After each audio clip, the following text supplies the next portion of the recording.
Good afternoon everyone. सबसे पहले सभी बच्चों को आज गुरु पूर्णिमा के उपलक्ष्य में मेरी तरफ से आप सभी को और आपके परिवार को शुभकामनाएं।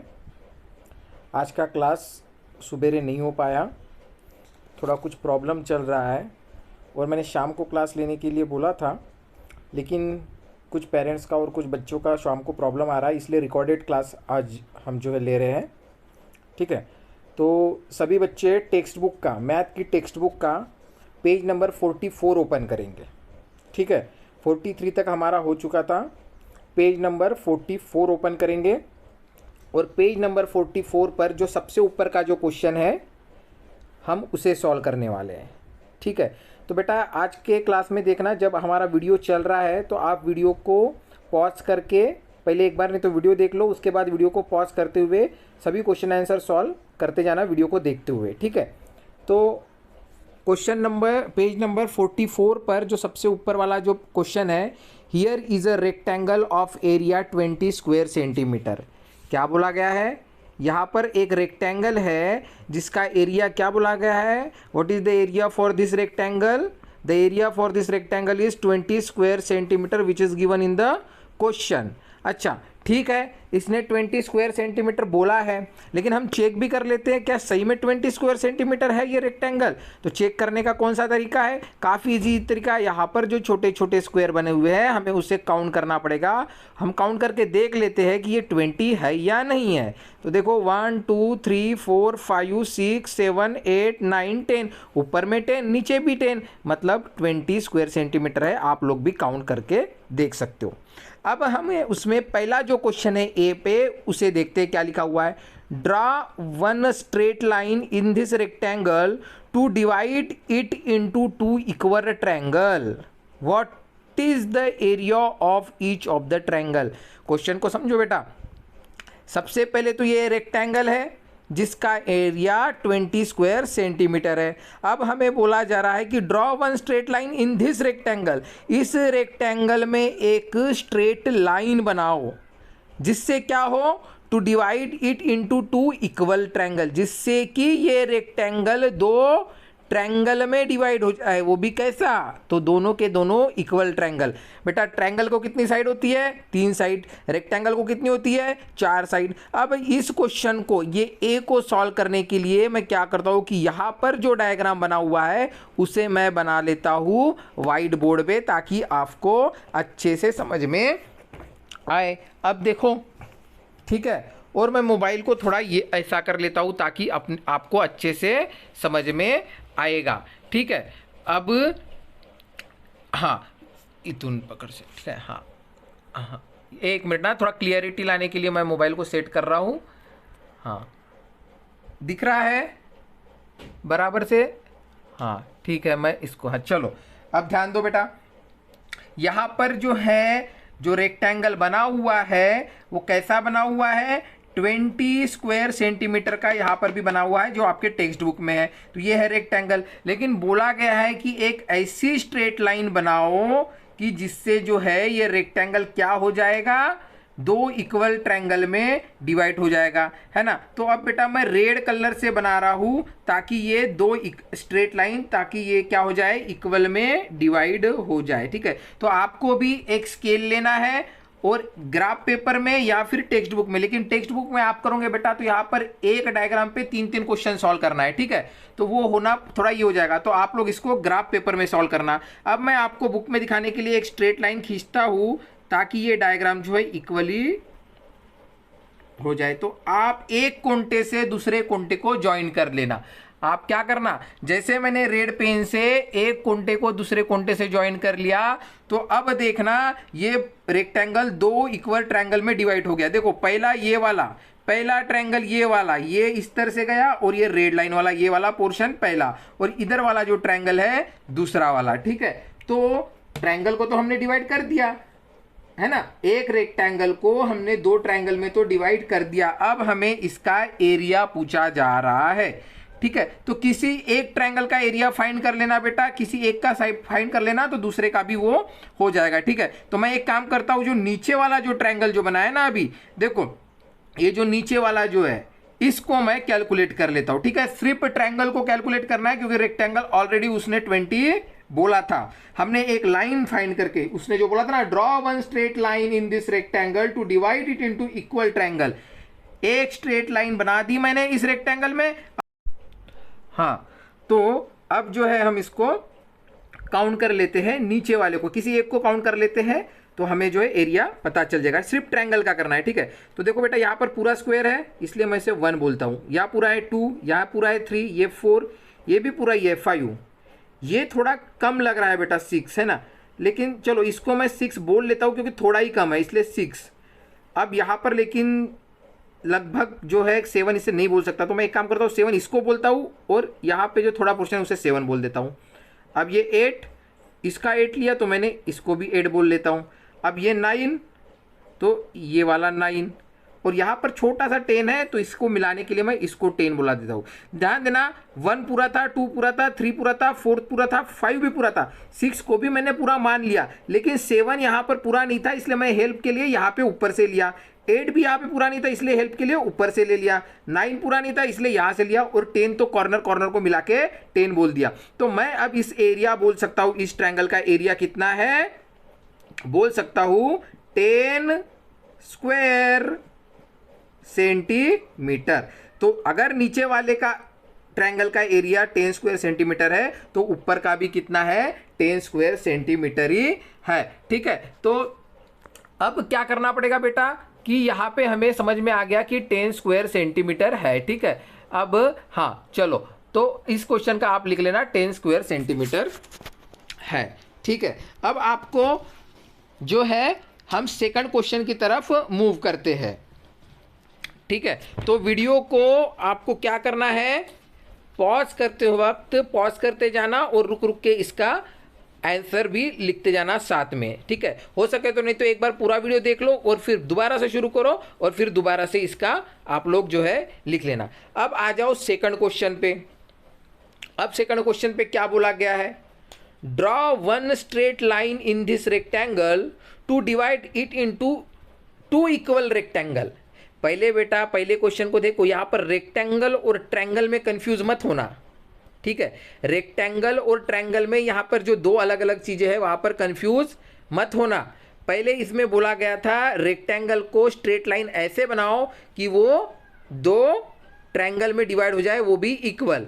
अब बोला चल रहा है कि इस रेक्टेंगल में ऐसी एक स्ट्रेट लाइन बनाओ जिससे कि ये रेक्टेंगल जो है 2 भाग में डिवाइड हो जाए, लेकिन वो रेक्टेंगल में ही डिवाइड हो। रेक्टेंगल को ही 2 डिफरेंस पार्ट्स में रेक्टेंगल में ही डिवाइड करना है। ठीक है, पहले इसमें बोला गया था रेक्टेंगल को ट्रायंगल में बनाओ, दूसरे इसमें बोला जा रहा है इस रेक्टेंगल को ऐसे डिवाइड करो कि 2 इक्वल रेक्टेंगल बनाए, और उसके बाद पूछा जा रहा है what is the area of each smaller rectangle. उसके बाद जो रेक्टेंगल जो बनेगा 2 भाग में डिवाइड करने के बाद जो स्मॉलर रेक्टेंगल बनेगा उसका एरिया हमें पूछा जा रहा है। कहाँ पर करना है इस क्वेश्चन को भी सॉल्व, यहीं पे। यहाँ पर जो बड़ा वाला रेक्टेंगल है उसे इस तरह से डिवाइड करो कि 2 भाग में जो है रेक्टेंगल बन जाए और फिर उसका एरिया निकालो। अब हम देखते हैं, अब हम फिर से चलते हैं व्हाइट बोर्ड पर। ठीक है, व्हाइट बोर्ड पर चलते हैं ताकि आपको और अच्छे से क्लियर समझ में आ जाए। ठीक है, तो ये देखो आपको व्हाइट बोर्ड पे अब दिख रहा है। ठीक है, फिर से वही डायग्राम देखो, 1 2 3 4 5 6 7 8 9 10, नीचे में 10 ऊपर में 10, मतलब ये है 20 स्क्वायर सेंटीमीटर का। अब हमें बी क्वेश्चन में बोला गया है कि इस रेक्टेंगल को ऐसे डिवाइड करो, इस रेक्टेंगल को ऐसे 2 भाग में डिवाइड करो कि 2 इससे इक्वल रेक्टेंगल बन जाए। तो बेटा मुझे मिडल में आना पड़ेगा, तो देखो 1 2 3 4 5, अगर मैं यहाँ पर आता हूँ तो इधर में 1 2 3 4 5 6, मतलब बेटा मिडल में आना है तो मैं एक काम करता हूँ यहाँ से इसको डिवाइड कर देता हूँ। ठीक है, इस रेक्टेंगल को मैंने अब 2 भाग में डिवाइड कर दिया, रेड लाइन से इधर का अलग, रेड लाइन से इधर का अलग। ठीक है, अब यहाँ पर कितने बन गए, 2 रेक्टेंगल बन गए। कैसे, तो देखो अगर मैं इसको पूरा का पूरा अगर रेड कर देता हूँ ना, ये देखो अब मैंने इसको पूरा का पूरा रेड कर दिया। ठीक है, हाँ, तो इधर में अलग और इधर में अलग। यहाँ पे देखो 1 2 3 4 5 और ये हाफ, यहाँ पर 1 2 3 4 5 और ये हाफ। अच्छा नहीं, थोड़ा मुझे शायद यहाँ से करना पड़ता था, हाँ यहाँ से करना पड़ता था। अगर यहाँ से कर देता हूँ तो 1 2 3 4 5, हाँ बराबर है। फिर ये 1 2 3, थोड़ा मुझे इसको ये करना पड़ेगा बेटा, ठीक है। अभी वो अच्छे से इक्वल में डिवाइड हो रहा है, पहले जो है थोड़ा इक्वल नहीं हो पाया। तो अब देखो बेटा, अब यहाँ पर देखो, मैंने यहाँ पर एक रेड लाइन बनाई और इधर में आधा पोर्शन अलग कर दिया, आधा पोर्शन अलग। अब यहाँ पर एक स्ट्रेट लाइन जब रेड वाली मैंने यहाँ पर बनाई तो ये डायग्राम दो भाग में डिवाइड हो गया और दोनों का दोनों इक्वल रेक्टेंगल बना। इधर देखो 1 2 3 4 5 और इधर में भी 1 2 3 4 5। अब अगर मुझे डिवाइड करने के बाद जो छोटा रेक्टेंगल बना है, चाहे इस साइड का लो या चाहे इस साइड का लो, इसका एरिया पूछा है तो कितना ईजी है, देखो एरिया निकालना है 1 2 3 4 5 6 7 8 9 10। मतलब यहां पर भी एरिया क्या आ रहा है, वही 10 सेंटीमीटर स्क्वायर बोलो या फिर 10 स्क्वायर सेंटीमीटर बोलो। ये क्या है, छोटा सा 2 बना हुआ है, क्योंकि ये लिखने का तरीका है जो आपको ऑलरेडी बताया गया था, ठीक है। तो ये हो गया बी का भी आंसर। अब हमें मूव करना है सी की तरफ। अब हमें कहां मूव करना है, सी की तरफ, है ना। अब आते हैं हम सी क्वेश्चन की तरफ। सी में देखो बेटा क्या बोला गया है। हाँ, आज का जब आप क्वेश्चन आंसर सॉल्व करोगे तो वीडियो को रोकते रोकते सॉल्व करते जाना, और हो सके तो साथ में ही क्वेश्चन आंसर को भी लिखते जाना, या फिर एक बार पूरा वीडियो देख लेना उसके बाद लिखना। अब सी में आओ। अब बोला गया है draw 2 straight line in this rectangle to divide it into 1 rectangle and 2 equal triangle, है ना। इसका मतलब क्या हो रहा है, draw 1 straight line in this rectangle to divide it into 1 rectangle and 2 equal triangle. किस रेक्टेंगल की बात की जा रही है, यही जो हमारे टेक्स्ट बुक में है। इस रेक्टेंगल को बोला गया है कि ऐसे डिवाइड करो कि एक रेक्टेंगल बन जाए, एक रेक्टेंगल बन जाए और जो दूसरी साइड है उससे 2 इक्वल ट्रायंगल बन जाए, है ना। क्या बोला है, draw 2 straight line in this rectangle to divide it into 1 rectangle, जिससे कि एक रेक्टेंगल बन जाए। रेक्टेंगल को ऐसे डिवाइड करो कि एक रेक्टेंगल बने और जो दूसरी साइड है वहां पर 2 इक्वल ट्रायंगल बन जाए। और फिर पूछा जा रहा है what is the area of rectangle, area rectangle का भी पूछा गया है, और what is the area of each of triangle, और जो ट्रायंगल बना है उसका भी एरिया पूछा जा रहा है। अब हम इसको कहाँ पे समझेंगे, हमारे व्हाइट बोर्ड पर हम इसे भी समझ लेते हैं, इस क्वेश्चन को भी। अब ये हमारा व्हाइट बोर्ड यहाँ पर आ गया है, जहाँ पर 20 स्क्वायर सेंटीमीटर का डायग्राम बना हुआ है। देख लो 1 2 3 4 5 6 7 8 9 10, नीचे में 10 ऊपर में भी 10, मतलब 20। क्वेश्चन को अच्छे से पढ़ो बेटा। बोला गया है कि इस रेक्टेंगल को ऐसा डिवाइड करो कि एक साइड में बन जाए रेक्टेंगल और दूसरे साइड में बन जाए 2 इक्वल ट्रायंगल। तो सबसे पहले अगर मुझे डिवाइड करना है तो 1 2 3 4 5, मैं यहां से सबसे पहले इसे डिवाइड कर देता हूं। देखो रेड पेन चला रहा हूं, यहां से डिवाइड कर दिया, तो इधर में भी 1 2 3 4 5, इधर में भी 1 2 3 4 5। तो मैं बोल दूंगा आपको कि ये जो साइड है ना बेटा, ये रेक्टेंगल की है। अब दूसरे साइड में मुझे बोला गया है कि 2 इक्वल ट्रायंगल बनना चाहिए। तो देखो अब मैं जो दूसरी साइड है इसको 2 इक्वल ट्रायंगल बनाने के लिए क्या करूंगा, पहले क्वेश्चन के जैसे करूंगा, मैं एक यहां पर कॉर्नर्स टू कॉर्नर मिला देता हूं, ठीक है। एक मैंने कॉर्नर से कॉर्नर मिला दी, तो ये साइड हो गया रेक्टेंगल और ये 2 साइड हो गई अब ट्रायंगल में। ये देखो, ये अगर रेड से रेड मिला दूंगा तो ये एक ट्रायंगल हो गया और ये दूसरा ट्रायंगल हो गया, है ना। ये एक ट्रायंगल हो गया और ये दूसरा ट्रायंगल हो गया, ठीक है बेटा। तो कैसे हुआ, पहले इस डायग्राम को हमने 2 ट्रायंगल में रेक्टेंगल में डिवाइड कर दिया, एक ये साइड का रेक्टेंगल और ये दूसरे साइड का रेक्टेंगल। अब जो दूसरा रेक्टेंगल था उसमें मैंने एक सीधी सी लाइन खींच दी कॉर्नर टू कॉर्नर और वो 2 ट्रायंगल में डिवाइड हो गया। अब हमें सबसे पहले क्वेश्चन पूछा गया है इसी में, what is the area of the rectangle. अब जो बड़ा रेक्टेंगल था वो तो छोटे में बन गया, अब ये जो छोटा रेक्टेंगल है इसका एरिया फाइंड आउट करने के लिए बोला है। तो सीधा सा फाइंड कर लो, 1 2 3 4 5 6 7 8 9 10। तो इसका क्या एरिया बन गया, इस साइड के रेक्टेंगल का क्या एरिया बन गया, 10 स्क्वायर सेंटीमीटर, है ना। 10 स्क्वायर सेंटीमीटर ये किसका बन गया, रेक्टेंगल का। अब ट्रायंगल का भी पूछा गया है, अब ट्रायंगल का फाइंड आउट करना है तो चलो नीचे वाले का कर लो, ऊपर की करने की जरूरत नहीं है। तो बेटा जहां पर पूरा पूरा दिखेगा वहां पर जो है पहले काउंट करना शुरू करना। यहां पूरा दिख रहा है स्क्वायर, तो ये 1 ये 2, अब ये पूरा नहीं है, लेकिन सिर्फ थोड़ा सा प्रॉब्लम है, इसलिए मैं इसे 3 मान लेता हूँ। ठीक है, अब बेटा इसे मैं 4 नहीं मान पाऊंगा, ये पूरा 4 नहीं हो सकता, इसलिए मैं इसको इसके साथ ऐड कर लेता हूँ।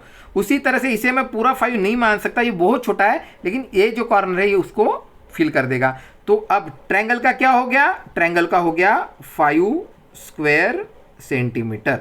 तो जो सी में जो 2 क्वेश्चन पूछे गए थे कि रेक्टेंगल जब बन जाएगा छोटा वाला तब उसका एरिया क्या है, तो देखो ऊपर में क्या लिखा हुआ है 10 स्क्वायर सेंटीमीटर। और फिर जब ट्रायंगल का पूछा गया था तो वहां पे आपको लिखना पड़ेगा 5 स्क्वायर सेंटीमीटर। इस तरह से ये वाला क्वेश्चन जो है हमारा कंप्लीट हो गया। ठीक है, अब हम देखते हैं आगे की तरफ। ठीक है, तो बेटा अब आगे आते समय ध्यान दो, नीचे में देखना, मैं नीचे में पढ़ रहा हूँ पेज नंबर 44 पर, पजल विथ 5 स्क्वायर। 5 स्क्वायर के साथ हमें एक पजल सॉल्व करने के लिए बोला गया है। Measure the side of the small square on this square paper on page number 45, make as many shapes as possible using 5 such square there are drawn for you. बेटा ये बच्ची दिख रही है आपको, ये बच्ची के हाथ में 5 स्क्वायर है, देख लो, काउंट कर लो, 1 2 3 4 5 है ना, तो 5 स्क्वायर है। तो ये बच्ची के हाथ में 5 स्क्वायर है और हमें बोला गया है कि इसी तरह से सिर्फ 5 स्क्वायर की हेल्प से हमें अलग अलग तरह के शेप्स बनाना है। कहाँ पर, पेज नंबर 45 पर। पेज नंबर 45 पर देखो, ऊपर में ब्लू कलर में इस तरह से अलग अलग 3 शेप बना के हमें दिखाए गए हैं। ये देखो, है ना, पेज नंबर 45 पे देखो 1 2 3 4 5 स्क्वायर से ही एक शेप बना है। उसी तरह से 1 2 3 4 5, यहाँ पर भी 5, यहाँ पर भी 5। और हमें बोला गया है कि आप लोगों को भी जितना हो सके अलग अलग तरह के शेप्स बनाओ, लेकिन स्क्वायर 5 ही रहने चाहिए। Only you have to only use 5 square to make different types of shape. Here are the 3 example. ठीक है, यहाँ पर 3 एग्जाम्पल दिए हुए हैं।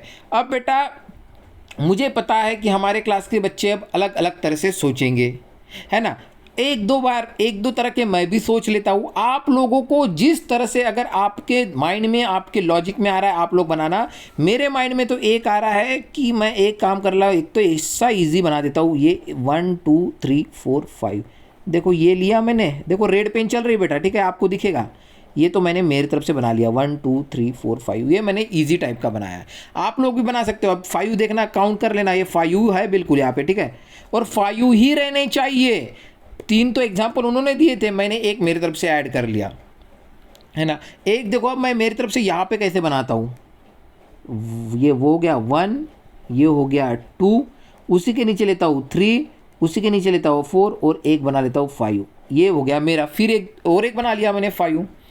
आप लोग भी सोचो और बनाते जाओ, जितना बना सकते हो। टेक्स्ट बुक में जो पेज दिया हुआ है पेज नंबर 45 पे, जितने डिफरेंट टाइप के शेप्स बना सकते हो बनाओ, लेकिन condition is only 1, you have to use only 5 square.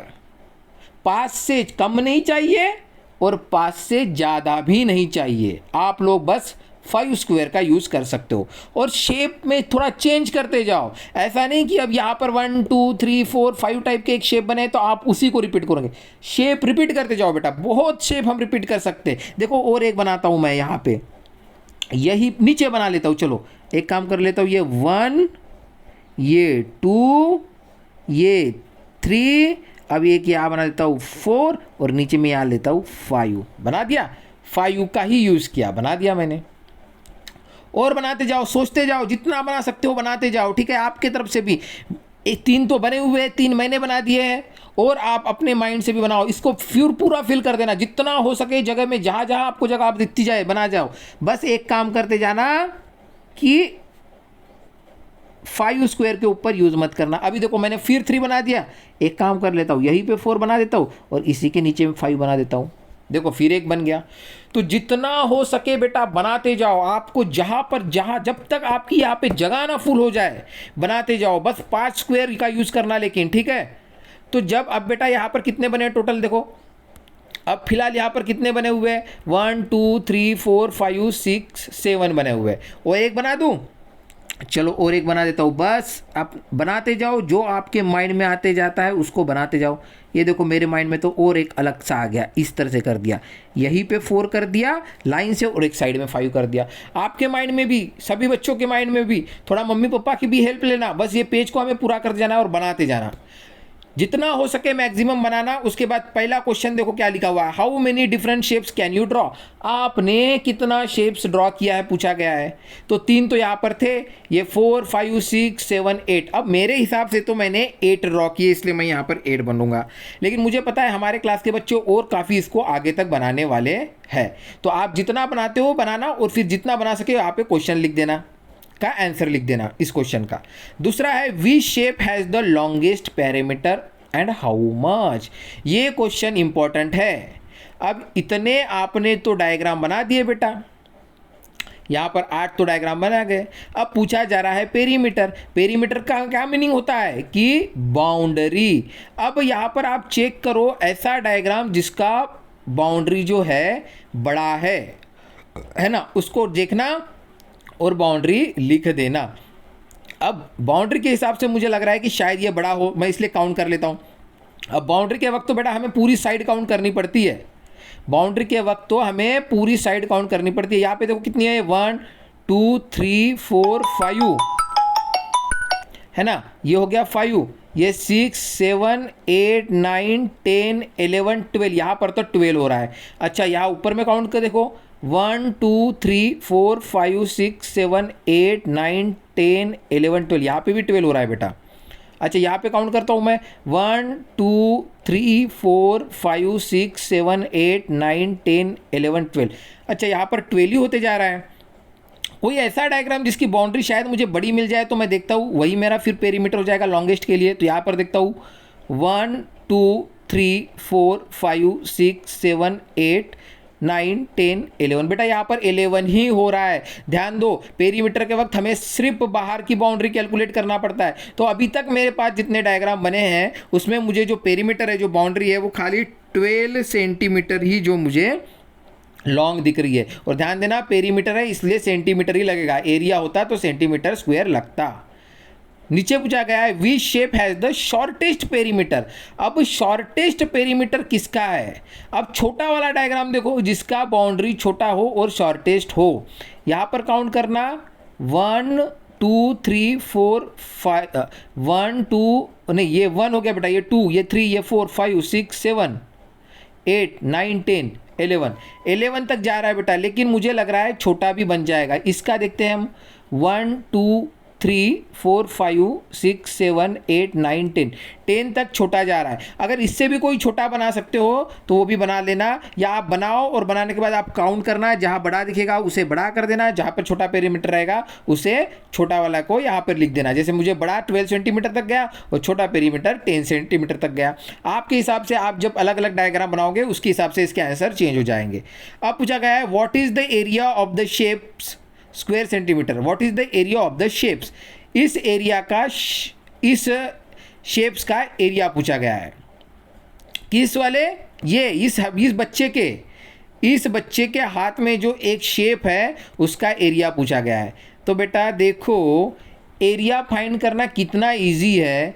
इस बच्चे के पास कितने स्क्वायर है, 1 2 3 4 5, जितने इसके हाथ में स्क्वायर है वही उसका एरिया होता है। तो इसके हाथ में 5 स्क्वायर है तो यहाँ पे मुझे बोलना पड़ेगा 5 स्क्वायर सेंटीमीटर इसका एरिया है। दैट सिंपल, वेरी इजी है इसलिए, ठीक है। अब आ जाओ नेक्स्ट पेज पर, पेज नंबर 46 पर। पेज नंबर 46 पर क्या किया गया है बेटा, पेज नंबर 46 पर हमें कोई क्वेश्चन सॉल्व करने के लिए नहीं दिया गया है। पेज नंबर 46 पर हमें इसी क्वेश्चन को एक अलग तरह से सॉल्यूशन करके दिखाया गया है। मैंने बोला था ना यहाँ पर 3 बने हुए थे, मैंने मेरी तरफ से कुछ ऐड किए और मैंने बोला आप भी अपना अपना लॉजिक लगाओ, अपना अपना दिमाग लगाओ और जितना हो सके उतना डिफरेंट टाइप का शेप बनाओ। लेकिन एक ही कंडीशन रहेगी, और वो कंडीशन क्या थी कि आपको 5 स्क्वायर के अलावा ज़्यादा यूज़ नहीं करना है। जिसने जिस तरह से 5 स्क्वायर यूज़ किया ना उसी तरह से, है ना।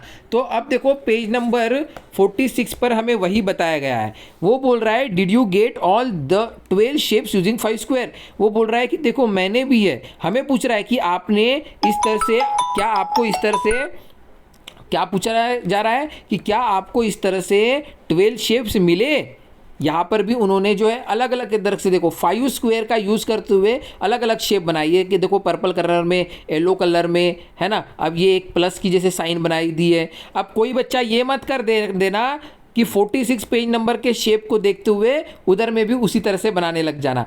आपका भी कुछ लॉजिक लगाना, ठीक है। नहीं तो इधर में दिख रहा है तो वैसा उधर में बनाऊंगा, इस तरह से भी कोई बच्चे सोच सकते हैं। तो यहाँ पर यही बताया गया है कि इस तरह से डिफरेंट 12 शेप्स यहाँ पे बन सकते हैं, या हमने बनाए क्या, हमें पूछा जा रहा है, या हमें मिले क्या, इस तरह से पूछा जा रहा है, ठीक है। अब यहाँ क्या बना है, all 10 shapes are arrange here to make a rectangle.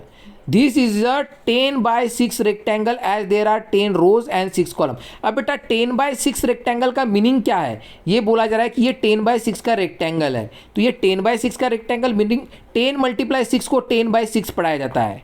10 × 6 को 10/6 भी बोला जाता है। तो ये 10/6 का रेक्टेंगल का मतलब मीनिंग क्या है, तो ये जो 10 हो गई बेटा रो, 10 जो है रो मतलब जो हॉरिजेंटल दिख रहा है आपको, हॉरिजेंटल देखो, हॉरिजेंटल स्क्वायर को अगर आप काउंट करोगे, हॉरिजेंटल स्क्वायर को, तो देखो कितने हैं, 1 2 3 4 5 6 7 8 9 10। इधर से काउंट करते वक्त कितने स्क्वायर आ रहे हैं, 10 पहली लाइन में, और बाय 6 मतलब जो है इधर में अब ये वर्टिकल। फर्स्ट लाइन में देखो कितने स्क्वायर आते हैं वर्टिकली, ऐसे वर्टिकल में, तो कितना आ रहा है 1 2 3 4 5 6, इसलिए इसे बोला गया है 10/6 का रेक्टेंगल। देखो 10/6 का रेक्टेंगल, इसे और एक लिखने का तरीका देखो बेटा, हॉरिजेंटली इसको काउंट कर लेना कितना आता है, तो हॉरिजेंटली सिर्फ पहली लाइन काउंट करना, हॉरिजेंटली सिर्फ पहली लाइन काउंट कर लेना। तो ये 1 2 3 4 5 6 7 8 9 10, इस यहाँ पर है 10, इसलिए मैं लिखता हूँ 10 और मल्टीप्लाई की साइन। अब वर्टिकली काउंट करना कितने स्क्वायर है फर्स्ट लाइन में, तो 1 2 3 4 5 6, ये है 6, इसलिए मैंने यहाँ पे लिखा मल्टीप्लाई 6। अब ये 10 × 6 या इसको 10/6 बोला जाता है, इसलिए इसको बोला जाता है कि ये 10/6 का रेक्टेंगल है। अब अगर आपको कभी अगर ये फाइंड आउट करना है कि यहाँ पर टोटल रेक्टेंगल कितने हो गए, तो बस ये 10 और 6 को मल्टीप्लाई कर देना, तो आपको टोटल रेक्टेंगल, टोटल स्क्वायर बोलो या टोटल रेक्टेंगल के यहाँ पे जो है आपको आंसर मिल जाएगा। स्क्वायर ही बोलो क्योंकि छोटे छोटे तो स्क्वायर है, तो 10/6 से कितना 60 स्क्वायर यहाँ पर है। खैर हमें इस क्वेश्चन में फाइंड आउट करने नहीं बोला गया है, हमें बस समझाया गया है कि this is a 10/6 rectangle as there are 10 rows and 6 column. तो इस तरह से अगर कोई डायग्राम बनाया जाएगा और आपको पूछा जाएगा कि ये कितने बाय कितने का रेक्टेंगल है, तो हमें इस तरह से हॉरिजॉन्टल और वर्टिकल काउंट करके बोलना पड़ेगा। और यहाँ बोला जा रहा है कि you will be surprise to know that there are more than 200 ways in which these shapes make a 10/6 rectangle, है ना। 2000 से भी ज़्यादा तरीके हैं अलग अलग तरह के रेक्टेंगल बनाने के 10/6, ठीक है। हम सरप्राइज, ये सरप्राइज है ना बेटा, हम सोच सकते हैं क्या कि हम इतने 10/6 के 2000 से भी अलग अलग तरह से रेक्टेंगल बना सकते हैं, ये हमें बताया गया है। अब कुछ बोला गया है, ये एक्टिविटी है, draw all 12 shapes on a sheet of cardboard, try to arrange your 12 shapes in others way to make 10/6 rectangle, could you do it. तो बेटा ये थोड़ा बड़ा सा काम है, कार्डबोर्ड पे बनाओ फिर उसे कटिंग वटिंग करो, ठीक है। तो इतना हमें काम नहीं करना है कार्डबोर्ड पे बना के कट वट करके, खाली यहाँ पर बोला गया है। अब try another puzzle, you have to make 5/12 rectangle with this 12 shapes, these are more than 1000 ways to do it, if you can find even that's great, ठीक है। ये भी पजल जो है इसी तरह की पजल बनाने की बात कर रहे हैं कि 5/12 का रेक्टेंगल बनाना है 12 शेप्स के साथ, और वो 1000 वे में अलग अलग तरह से बनती है, इस तरह से बताया गया है, ठीक है। तो ये काम हमें नहीं करना है, ये क्वेश्चन खाली हमें जो लास्ट क्वेश्चन था उसे समझाने के लिए, और अलग अलग तरह से कितना बन सकता है इसमें, ठीक है। इस चैप्टर में आपको एग्जाम में इसी तरह के क्वेश्चन आएंगे ज़्यादा से ज़्यादा, कि कुछ शेप बना के दिखाया जाएगा आपको, और आपको एरिया फाइंड आउट करने के लिए बोला जाएगा, या फिर उस शेप्स को हाफ में पोर्शन में डिवाइड करो, या कुछ मार्क कर दिया जाएगा और आपको बोला जाएगा कि इसका एरिया फाइंड आउट करो करके, ठीक है। अब आ जाओ पेज नंबर 47 पर, पेज नंबर 47 पर आ जाओ, और वहाँ पर एक गेम बताया गया है, उसे गेम को हमें समझना है, ठीक है। हाँ, तो ये गेम को समझने से पहले मैं आपको एक गेम के बारे में बताता हूँ जो मैक्सिमम बच्चे खेलते हैं, है ना। गेम टाइम लिखा हुआ है, गेम टाइम लिखा हुआ है, here is a chess board, play this game with your partner with one set of 12 shapes, one set of 12 shapes. अच्छा ठीक है, तो बेटा सबसे पहले ये गेम में क्या दिखाया गया है, देखो the first player pick one shape from the set and puts its on the board covering any 5 square. ये पूरा का पूरा जो है गेम किस तरह से खेलना है इसे समझो। 2 बच्चियां हैं, अब क्या करेगी, पहली बच्ची इसमें जो ब्लैक एंड वाइट जो है यहाँ पर खाली वो बच्ची 5 स्क्वायर की हेल्प से एक शेप बनाएंगी। अब इस बच्ची ने 5 स्क्वायर की हेल्प से एक शेप बनाया, 1 2 3 4 और ये 5 इसने 5 से बनाया है। अब दूसरी बच्ची भी एक डिफरेंट शेप बनाएगी लेकिन 5 स्क्वायर का ही यूज़ करेंगे। देखो the other player picks another shape and puts its on the board but it must not overlap the first shape. हाँ, तो दूसरी बच्ची भी इसी तरह से 5 स्क्वायर लेगी और यहाँ पर रखेगी, और इस बात का ध्यान होना चाहिए कि ये बच्ची जब यहाँ पर 5 शेप रखेगी, 5 स्क्वायर रखेगी, तब इस बच्ची ने जो रखे हुए हैं इसके ऊपर नहीं रख सकती, ओवरलैप नहीं, जहाँ पर खाली स्पेस है वहीं पे उसे रखना है। Keep taking turns until one of you can't go any further, whoever put the last piece win. ठीक है, इस गेम को समझो, है ना। 5 स्क्वायर का ही यूज़ करना है यहाँ पर जो चेस बोर्ड दिया हुआ है वहाँ पे रखने के लिए। ठीक है, 2 प्लेयर खेलेंगे। अब आपके घर में अगर 2 लोग हो गए आपके साथ, एक आप और आपके भाई बहन हो गए तो वो खेलना, या फिर मम्मी पापा को इन्वॉल्व करना इस गेम में। ठीक है, लेकिन याद रखना 5 स्क्वायर के ऊपर यूज़ नहीं करना है ना। जिस तरह से इस बच्ची ने 5 स्क्वायर का यूज़ किया है, ये बच्ची को भी 5 स्क्वायर का ही यूज़ करना है। मतलब यहाँ पर अगर आपने 5 स्क्वायर यूज़ किया हो तो आपके साथ जो पार्टनर खेल रहा होगा वो भी 5 स्क्वायर ही यूज़ करेगा यहाँ पर पुट करने के लिए। गलती से भी इस बच्ची के इसमें आपको ओवरलैप नहीं करना है। जब इसका टर्न हो जाएगा तब फिर से ये बच्ची दूसरी जगह करेगी, फिर इसका टर्न हो जाए, फिर इसका टर्न होगा, फिर से ये बच्ची दूसरी जगह, फिर से ये बच्ची, फिर से ये बच्ची, 1 बाय 1 अलग अलग करते रहना।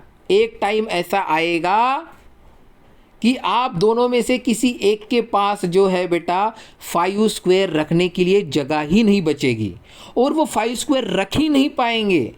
तो जैसे ही अगर समझ लो अगर इस बच्ची ने 5 स्क्वायर नहीं रख पाई तो ये बच्ची जीत जाएगी।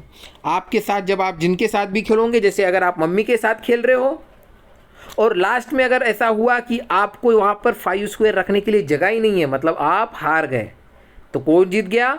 मम्मी जीत गई। या फिर आपने इतना ज़बरदस्त माइंड लगाया कि लास्ट में वहाँ पर मम्मी को जो है 5 स्क्वायर रखने के लिए जगह ही नहीं दिख रही है, तो मतलब मम्मी हार गई और आप जीत गए। ठीक है, इसी के मिलता जुलता मैं एक गेम आपको समझाता हूँ। छोटे बच्चे खेलते थे इस तरह का गेम, मैं देखता था। ये गेम में क्या होता था, ये भी गेम उसी तरह से है बेटा, ये खाली मैं आपको समझने के लिए बता रहा हूँ जो इजी वे में एक समझ में आता है। हम क्या करते थे, इस तरह से कुछ लाइन बनी होती थी, 2 लाइन आड़ी 2 लाइन तिरछी, है ना। अब ध्यान दो, फिर ये गेम हम कैसे खेलते थे, एक बच्चा पहले राइट करता था, तो फिर दूसरा बच्चा माइंड लगा के एक जगह पर रॉन्ग करता था, फिर एक बच्चा जो है, फिर एक बच्चा और यहाँ पर राइट करता था, फिर दूसरा बच्चा और अपना माइंड लगा के एक रॉन्ग करता था। इनको एक तो हॉरिजॉन्टल लाइन बनाना होता था या फिर वर्टिकल लाइन बनाना होता था। फिर अब देखो ये ब्लैक वाला जो है इंक, ये एक बच्चे ने राइट कर दिया, फिर एक इसमें क्रॉस कर दिया। अब बेटा देखो ये जो ब्लैक वाली जो इंक थी, जो बच्चा चला रहा था, उसने एक वर्टिकल लाइन बना ली, मतलब उसकी एक लाइन कंप्लीट हो गई, तो रेड वाले बच्चे की भी एक लाइन कंप्लीट हो गई। फिर अब टर्न है ब्लैक वाले की बच्चे की, तो ब्लैक वाला बच्चा और एक चांस खेलता था यहाँ पर, तो फिर रेड वाला बच्चा और एक चांस खेलता था यहाँ पर। अब लास्ट में चांस आ गई और फिर ब्लैक वाले बच्चे की, तो ब्लैक वाला बच्चा खेलता था यहाँ पर, तो ब्लैक वाले बच्चे ने जो है आखिरी राइट किया। अब तो रेड वाले बच्चे को चांस ही नहीं मिल रहा है आगे खेलने का, तो इस तरह से जो है ब्लैक वाला बच्चा फिर विन करता था। जीत जाता था। तो इसी तरह से ये एक छोटा सा गेम है जिस गेम में आपको क्या करना है, तो स्क्वायर बनाते जाना है। क्या करना है, स्क्वायर बनाते जाना है और 5-5 के ही स्क्वायर बनाने हैं। और लास्ट में ऐसा होगा, एक टाइम आएगा कि इस पे ये वाला जो पोर्शन है ये ख़त्म होते आएगा और आप में से कोई एक पर्सन, जो 2 लोग खेल रहे हैं उसमें से कोई एक पर्सन जो है 5 स्क्वायर यहाँ पे पुट ही नहीं कर पाएंगे। तो जो नहीं कर पाएगा पुट वो हार जाएंगे, ठीक है, और उसके अपोजिट टीम जीत जाएगी। ये एक गेम है, आपको खेलना है, ठीक है बेटा। तो आज का क्लास यहीं पर एंड होता है। आप सभी बच्चों को ये वीडियो देखना है, गूगल क्लासरूम में अटेंडेंस लगा लेनी है और एक बार पुनः आप सभी बच्चों को गुरु पूर्णिमा की शुभेच्छा। Bye bye everyone.